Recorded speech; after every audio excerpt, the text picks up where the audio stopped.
Hello and welcome, rgMOOC agents. My name is Kate Guthrie Caruso, and I'm the scientist from rgMOOC headquarters. I'm here today with special guest lecturer Jamey Trotter. Jamey Trotter is a professor of English writing and composition as well as rhetoric. He studied rhetoric and composition at the University of Colorado at Denver. Jamey Trotter utilizes rhetorical theories to teach his composition students that writing is a calculated act, something that can be learned, harnessed, and mastered rather than a natural gift with which one is or is not born. All right, so if you are interested in Toulmin theory or Rogerian theory, he's going to be talking about the intersection of the two theories. And if you want to take a look at Toulmin theory in a little bit more depth, you can view his videos on in the secret vault at rgMOOC headquarters. So I'm going to pull up the screen, the PowerPoint now.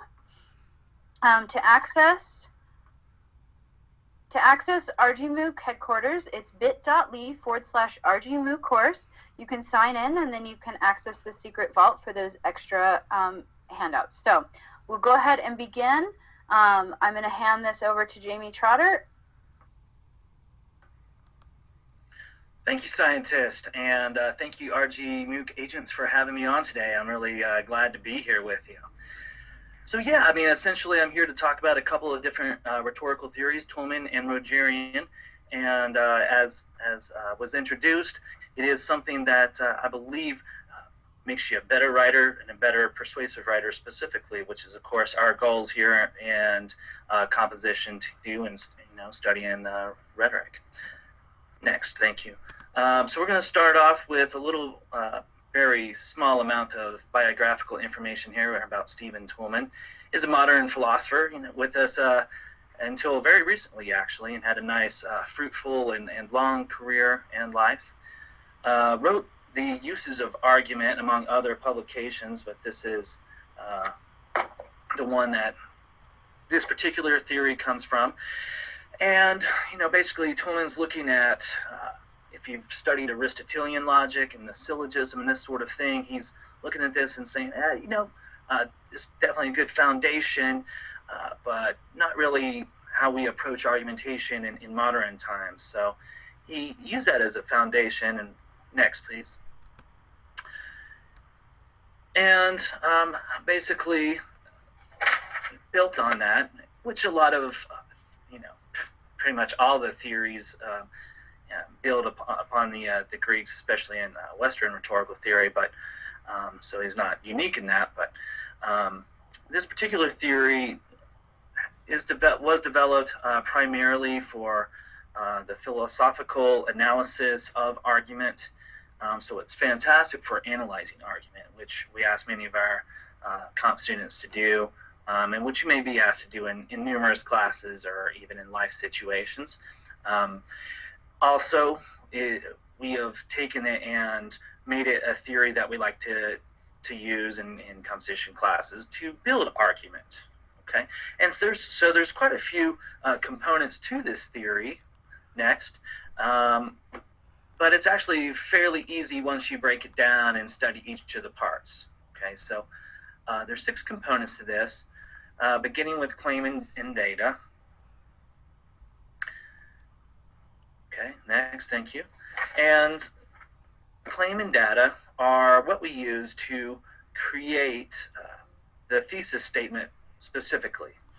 And usually this is going to be one sentence in somewhere in the beginning of your essay. And of course, the traditional essay model will come in the last sentence of the first paragraph, that sort of thing.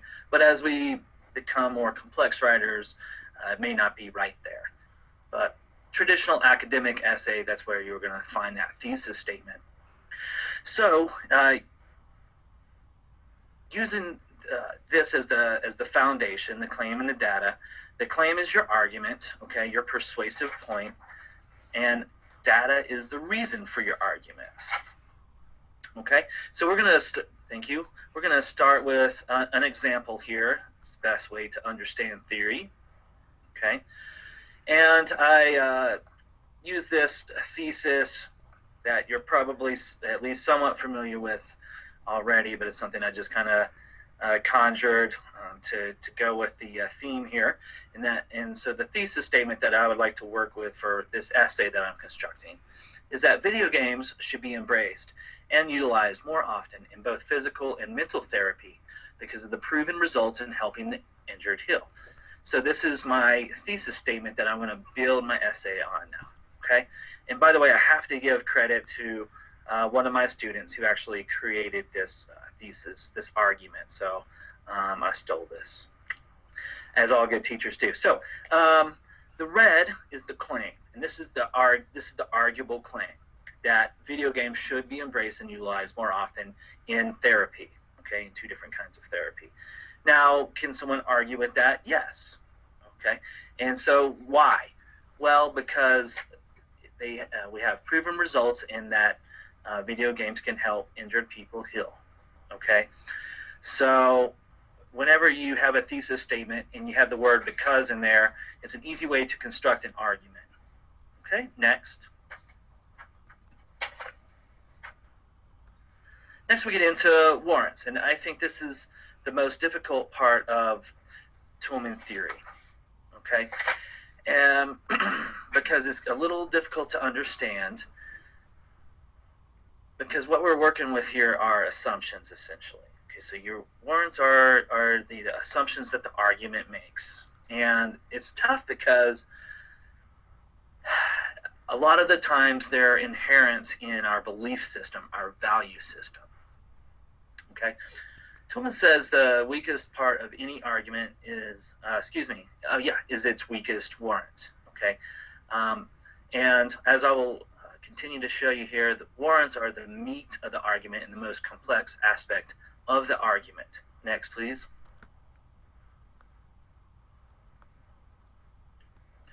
So they're tough to identify because they're often unstated or implied. Okay, and sometimes, or often, they come from our ideals, our beliefs, our values, which are inherent within us, and they come from our upbringing, our environment that we were raised in, and that can, and environment, of course, can mean your home structure, how your parents raise you, to your broader community, so the town or city that you grew up in, to even the state that you grew up in, and the fact that, the environment of the United States of America in this case, or whichever country you're viewing this from, all these things contribute to our belief system, our value system. All right, thank you. Next. So, to talk about the assumptions and the warrants in this particular argument, I came up with a list of assumptions that are inherent in this argument, okay? And to help you understand. So it's an assumption that the person receiving therapy would accept playing video games as an option to heal. Excuse me. It's also a warrant that the person assigned this therapy would have access to the resources, which I think is a fair assumption, because if they have access to a therapist, most of the time they're going to be able to afford a game console, for example, or a computer to access video games. Next, please.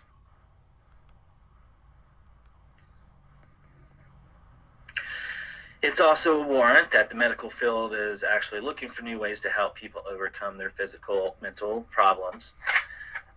I also think that this is a fair assumption because, we're always looking for medical advancements using technology. And, we have a lot of soldiers coming back from the wars in Afghanistan and Iraq, for example, with PTSD. This is just an example. That, may be helped by, the PTSD may be helped by this technology, okay? We're also assuming that specific video games would not cause further harm, okay? And this may be a warrant that we need to flesh out a little bit in order to convince our audience, right? We're also, and by the way, when you're brainstorming your list of warrants and assumptions, you want to list as many as you can possibly think of. So this is kind of what I'm doing here, because I wanted to demonstrate, a lot of these that we're not going to need to address. Okay, medication alone would not be enough, or perhaps a walk in the park on a daily basis wouldn't be a better option. Okay, I may not need to address that particular point in creating this argument, but we want to get as many of our in the brainstorming session, as many of our thoughts and ideas down about this as possible. Next.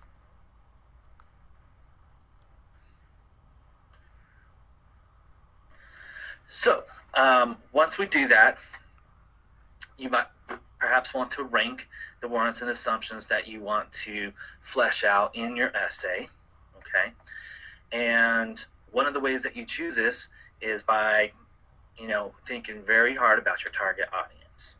So you have to, this is where empathy is an important aspect of, as we'll see a little bit later, Rogerian Theory, but also Toulmin Theory, where we really have to do a nice job of analyzing our target audience, who we are trying to convince.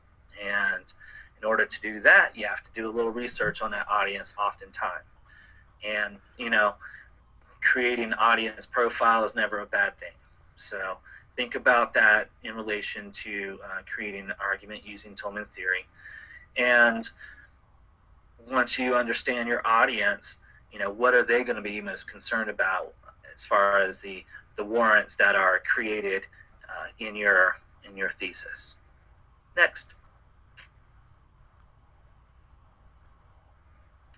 All right. So another component, of Toulmin Theory is evidence. You'll also see this referred to as backing. Okay. In the utilization of Toulmin Theory in the composition and rhetoric field, you'll see a couple of different terms used for the same thing. So I just want to be sure to point that out. For example, if you were to Google Toulmin Theory, you'll see some nice charts and people use slightly different terms. So just be aware of that. Back to evidence. Okay, evidence is, at this point in your composition and rhetoric studies, you're very familiar with evidence having support for your argument. Okay. It's relatable to Aristotle's rhetorical triangle in that evidence develops your ethos, having legitimate, credible sources. Next slide, please. Develops your credibility, okay? And also it develops, your logos. You're using evidence to reason out your argument, okay? So, and perhaps even you bring in evidence for that emotional appeal, that emotional aspect of your argument. This is not an exhaustive list of types of evidence, but it covers some of the primary types that we use in creating written argumentation. Expert opinion, of course, normally found through research, but you may also gather that through interview, which is always an excellent way to collect expert opinion, having that primary research. Facts and statistics, from government databases, perhaps, or educational databases. Specific examples, and this is where you might tap into the pathos, the emotional appeal to your argument. If you have experienced the issue that you're writing about, okay, or specific examples from other people's life, and allowing your essay to focus in on a specific anecdote or two can really create a nice emotional appeal for your target audience there. Okay, evidence from the other side, which we'll discuss a little bit, historical evidence. So most of the evidence that you're going to gather is going to be through research. All right, next slide, please. Okay, qualifier. I love the qualifier aspect of Toulmin Theory, and it's a really simple concept, but it's one that always confuses people in the beginning. But it's mainly just using words to either weaken or strengthen our argument. Okay, and the qualifier is normally, at least when you're looking at the traditional essay structure, you're usually going to have some type of qualifier in your thesis itself. Okay, and it may, in fact, be something that you flesh out in the essay or not. And you might even qualify your argument to a much greater extent at some other point in your essay. But usually we're going to, even me using the word usually is itself a qualifier, right? Because it means not always, all right? But usually we're going to have some type of qualifier even within our thesis statement. Next slide, please.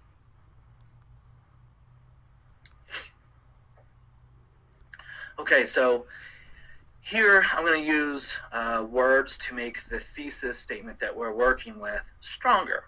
Okay, and I used the strike through tool to show you what we had, and I used green to show you what I'm adding to make this argument stronger. Okay, so we had video games should be embraced and utilized more often in both physical and mental therapy, ... So if we change should be to must be, so video games must be embraced and utilized. Instead of more often, if we're saying always, in both physical and mental therapy because of the proven results in helping the injured heal. This makes it almost an absolute kind of argument. It makes it a much stronger argument, which can be good, but it also makes it more challenging. And as the slide says, the danger is, the thing that makes it more challenging is that now we have a more difficult time of convincing the other side to agree with us because they already disagree with us. And if we come at this from a more absolute standpoint, then we're going to have a more difficult time convincing them. Next slide.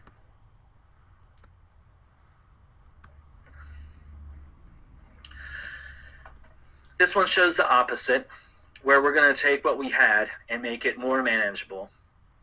And manageable is a nice word. You could also say weaker. And weaker obviously has a much more negative connotation. And in some cases, a weaker argument, or in many cases, a weaker argument is indeed a negative thing. But it could be something that allows you more access to convincing your audience. So something to keep in mind. So in this case, we're going to take out should be and put in a weaker phrase, could be. Okay. I'm going to take out embraced. You know, embrace is give it a big bear hug. Instead of embraced, looked at. And instead of more often, we're going to replace that with on occasion. So with less frequency.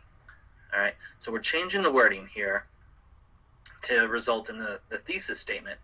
Video games could be looked at and utilized on occasion in both physical and mental therapy because of the proven results in helping the injured heal. Okay, so these changes may, on both sides, may be a bit extreme, but I think that they highlight the concept of qualifier, right? So you can see how we used words to make our argument stronger and even absolute. And here on this slide, you can see where we used words and phrases to make our argument more manageable or weaker. Next slide.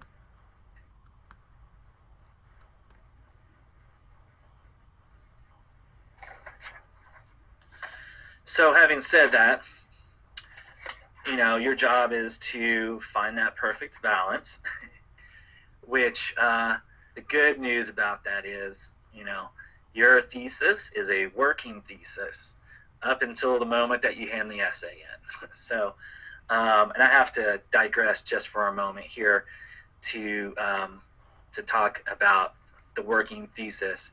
And I'm sure that you're already well aware of this concept, but I have a little story.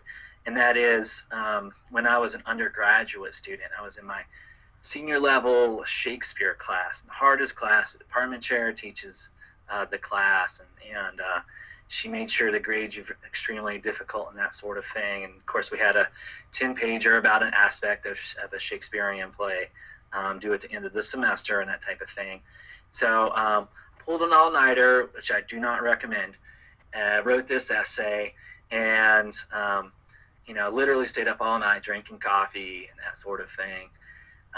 No dose may have been involved, and you know, got done with my essay, and I reread it, which is a good thing to And I go, oh my God, the thesis doesn't match the entire rest of the essay. What do I do? And no one had ever taught me that the concept of working thesis, because I AP exam so wisely out of Comp 1. And so what I ended up doing was revising the thesis, changing the thesis to meet the argument that actually came from my brain onto the word processor at the time. So the funny thing is, I thought that was cheating. I really did. But it's actually a very natural component of the writing process. So anywho, don't be scared to change that thesis all the time. Next slide, please. So in Toulmin theory, there's one of the components is rebuttal. Okay, refutation is another word that you will see used for this component, and of course, what this all boils down to is the other side. All right, and so we need to address the other side almost always, and if you don't, there are two pretty bad consequences to that. The other side thinks that you're ignorant of their position, or you don't care about their position. You're apathetic. And you don't want, that's not going to help you in your goal of persuading the other side either way. So, normally you're going to need to research the other side and understand their viewpoints on the issue. This is usually a natural thing that occurs while you're researching. And so while you're conducting your research, it's something, it's a good thing to be looking for those sources and to collect those as well. So not just sources that support your side. So there's a little hint there. Next slide, please.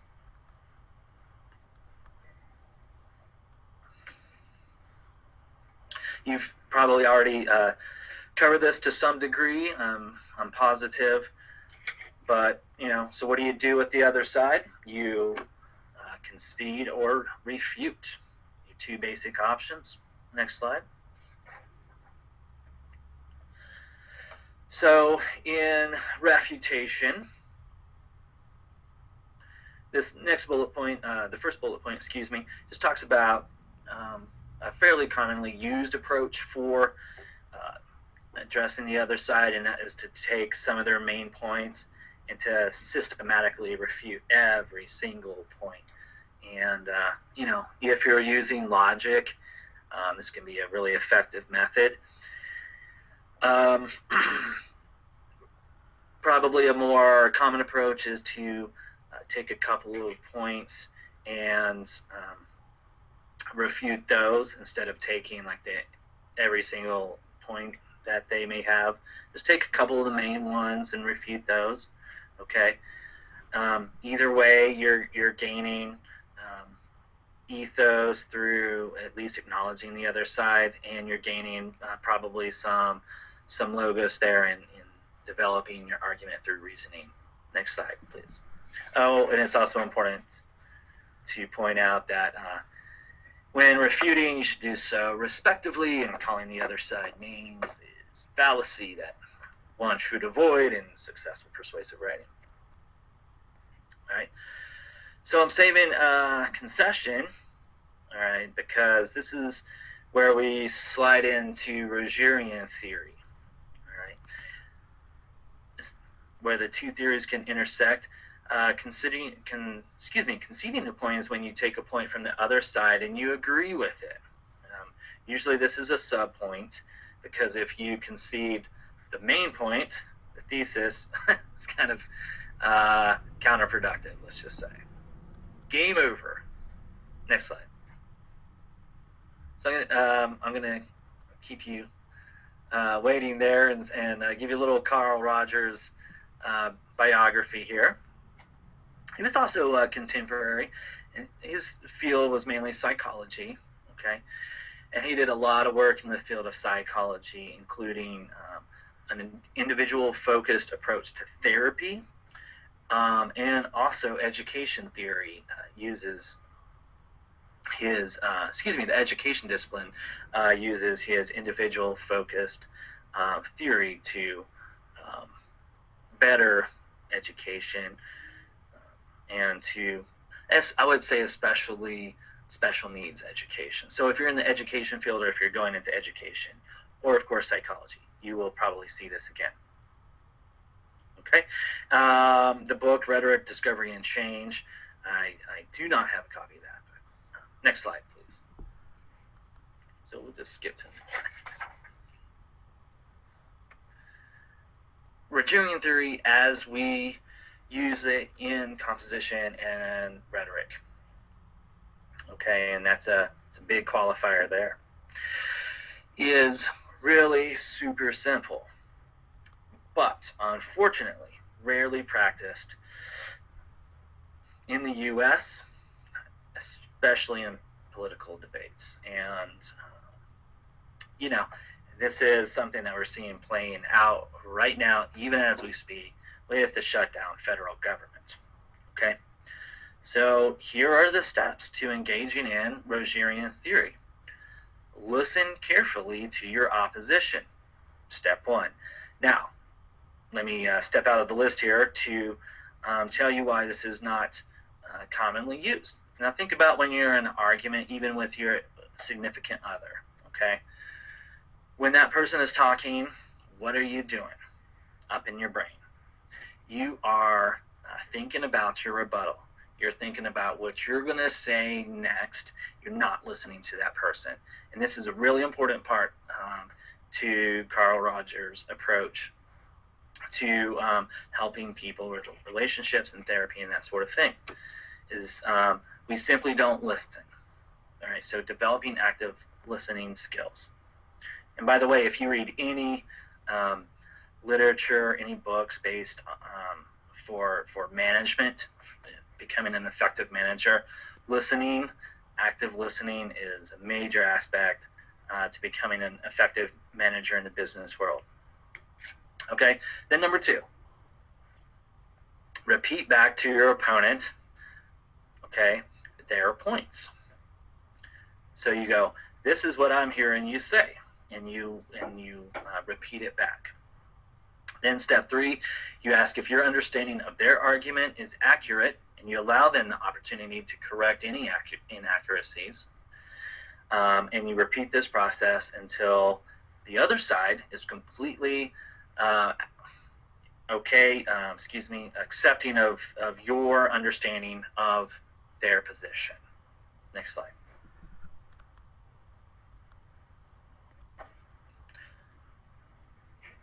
Okay, so a lot of good things happen when you can demonstrate a complete understanding of the other side. You're developing your credibility, okay, you're knowledgeable, and this is key, you're empathetic. So we see this all the time playing out in the public sphere, where empathy is just something that is completely ignored. And if you can demonstrate to someone you're trying to convince that you have the ability to walk in their shoes, that goes a long way in convincing them.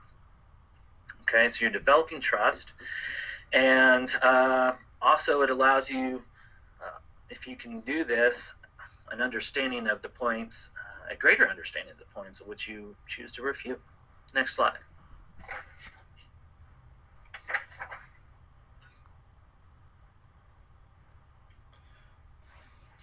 All right, so, and this is something that I'm always telling my students, next time you're in an argument with your boyfriend, girlfriend, wife, husband, mother, father, whatever, try this, and you'll freak them out, and you may actually win your argument. So just because it's so seldom done these days. I put a link here to David Foster Wallace, rest in peace. He has taken this. This is actual a speech. Next slide, please. That was given at a graduation. Excuse me. And this is a quote that I'm actually going to read here. A huge percentage of the stuff that I tend to be automatically certain of is, it turns out, totally wrong and diluted. Here's one example, the utter wrongness of something I tend to be automatically sure of. Everything in my own immediate experience supports my deep belief that I am the absolute center of the universe, the realest, most vivid, and important person in existence. We rarely talk about this sort of natural, basic self-centeredness because it's so socially repulsive, but it's pretty much the same for all of us deep down. It is our default setting, hardwired into our boards at birth. So in this quote, Wallace is talking about this concept that I talk to my students about, and looking past your own nose, being able to understand life and society and these really complex issues that we deal with as a society through a perspective outside of our own. And it's so difficult because we have no access to anyone else's brain except for our own, which makes literature one of the most profound things that we can engage in, because when you read good books, you experience life through other people's mind, if you will. Okay, next slide.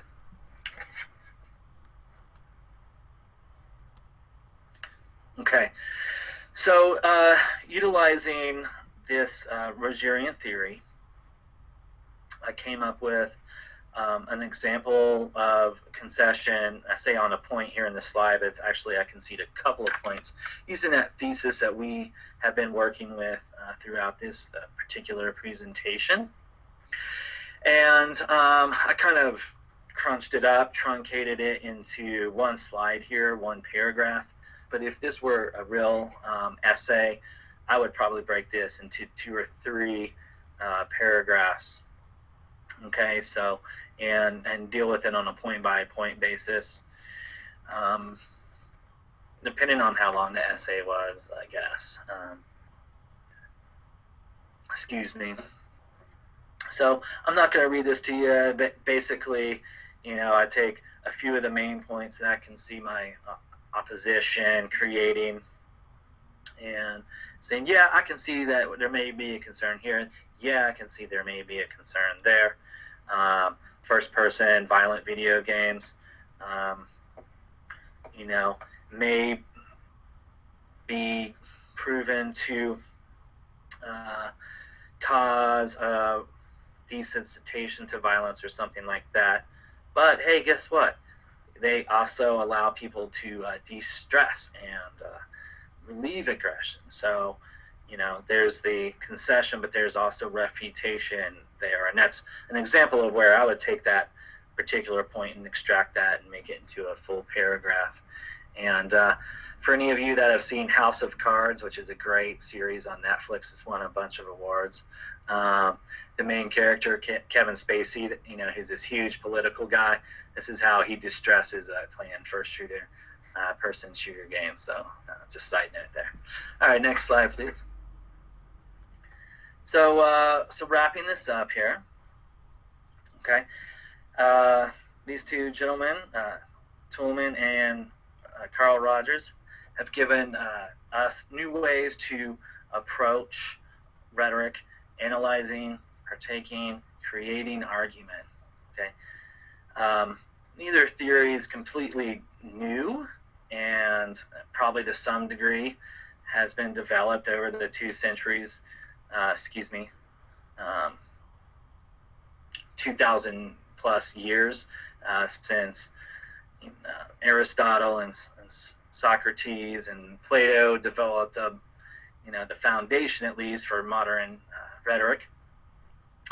But it gives us a modern approach here to approach analyzing argument and creating argument through some particular theories that, you know, I think allow us as writers to, you know, understand that, hey, this is a skill that I can develop. And, you know, in this particular class composition too, you've probably already come to understand that writing is a skill that can be developed, you know, much like any other skill. You know, you can learn to ride a bicycle better, you can learn to paint better, you can become more proficient in math.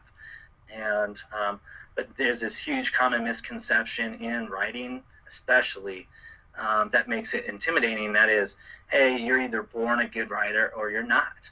And so that's why, as part of my introduction is, by studying different types of approach to writing, different theories allows us to grow and develop as writers and to create better arguments and better compositions.